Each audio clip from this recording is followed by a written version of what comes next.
और उसके बाद अगले बल्लेबाज जो बैटिंग करने के लिए आ रहे थे, वहां बैटिंग करने के लिए आने वाले थे एंजेलो मैथ्यूज।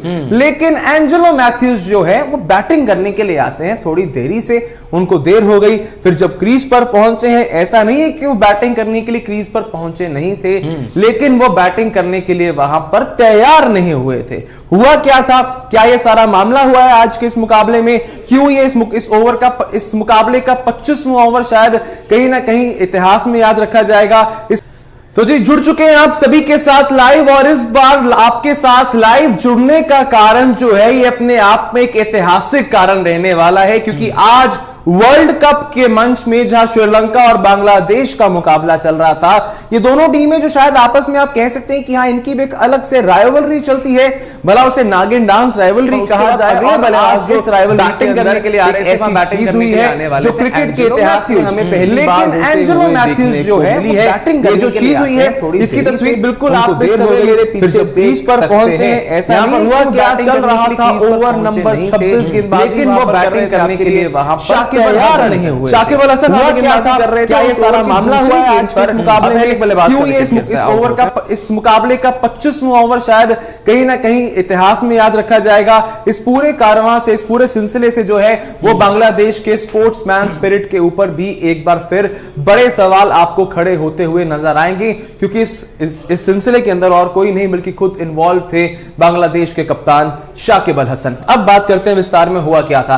तो आकाश, मुकाबले का चल रहा होता है 25वां ओवर, उस ओवर के पहले आप बात करें, उस ओवर की दूसरी गेंद पर समा विक्रमा का विकेट आता है। हाँ। समा विक्रमा वहां से आउट हो गए, और उसके बाद अगले बल्लेबाज जिन्हें बैटिंग करने के लिए आना था वो थे आपके लिए एंजेलो मैथ्यूज। एंजेलो मैथ्यूज, ऐसा नहीं है कि इनको आने में देरी हो गई थी, एंजेलो मैथ्यूज थोड़ा सा देरी हुई, अपने ड्रेसिंग रूम से बाहर निकले, पिच पर आ जाते हैं, बैटिंग करने के लिए पहुंच चुके थे। लेकिन जब वो बैटिंग करना शुरू करने वाले होते हैं तो उनको रियलाइज होता है कि उनके हेलमेट के पीछे का एक जो पैड होता है, जैसे हेलमेट को आप टाइट करते हैं, वो एक टूटा हुआ था, जिसके चलते उन्होंने डगआउट से अपना एक ऑल्टरनेटिव और दूसरा हेलमेट मंगवाया।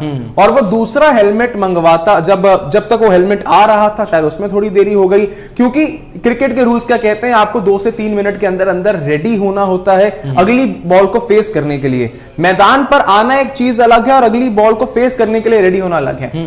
और इसी को लेकर बांग्लादेश की टीम ने अंपायर्स को अपील कर दी कि जो एक समय होता है, नियमित समय होता है, उसके अंदर जब बल्लेबाज को बैटिंग करने आना होता है, उसमें वो नहीं पहुंचे थे, जिसके चलते उन्होंने अंपायर से अपील की और अंपायर ने डिस्कस करने के बाद रूल्स के अकॉर्डिंग आउट करार दे दिया वहां से एंजेलो मैथ्यूज को। अभी यहां पर आगे जाने से पहले आपको साथ ही में इसके रूल्स के ऊपर बात करनी शायद ज्यादा जरूरी। अब यहां पर ये रूल्स हैं भाई, MCC Melbourne cricket club, MCC जिसके रूल्स को फॉलो किया जाता है क्रिकेट के अंदर, आईसीसी भी इन्हीं की दी गई हिदायतों के ऊपर सभी रूल्स को फॉलो करता है। तो एमसीसी का रूल नंबर 40.1 यहां पर क्या कहता है, 40.1.1, आयुष इसको आप डबल स्क्रीन पर भी हमारे दर्शकों को दिखाइएगा।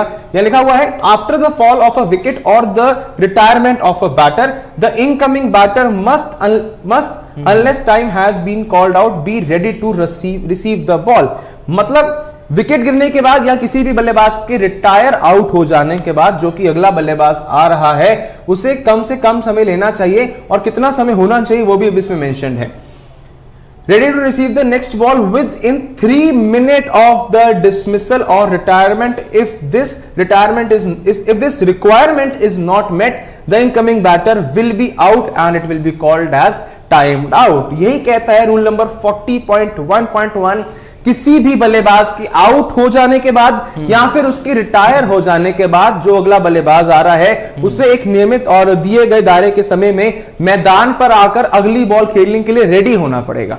अब इसके अंदर ये भी इसके बाद जो लिखा कि 3 मिनट का जो समय है, आउट होने के 3 मिनट के अंदर या फिर रिटायर होने के 3 मिनट के अंदर अंदर उस प्लेयर को वहां से रेडी होना पड़ेगा। अगर वैसा नहीं होता है उसे आउट करार किया जा सकता है, और आज बिल्कुल वही हुआ। बांग्लादेश की टीम ने इसी को लेकर अपील की, शाकिब अल हसन ने अंपायर से अपील की। हालांकि अंपायर्स भी शायद इस बात से कुछ हद तक हैरान होंगे, और अंपायर्स भी यही चाहेंगे कि यहां पर जो है इस अपील को वापस ले लिया जाए, क्योंकि स्पोर्ट्समैन स्पिरिट के लिहाज से ये चीज बिल्कुल गलत। आगे का जो इसका अध्याय कहता है उसके ऊपर बात कर लेते हैं। In the event of an extended delay in which no batters comes to the wicket, the umpires shall adopt the procedure of law 16.3 for the purpose of that law, start of the action shall be taken as the expiry of 3 minutes referred to above। मतलब umpires को इसी law को मद्देनजर रखते हुए 3 minutes के अगले 3 minute के अंदर इस चीज को लेकर मजबूत रहना है कि मुकाबला जो है वो शुरू हो जाए, अगले बल्लेबाज आए।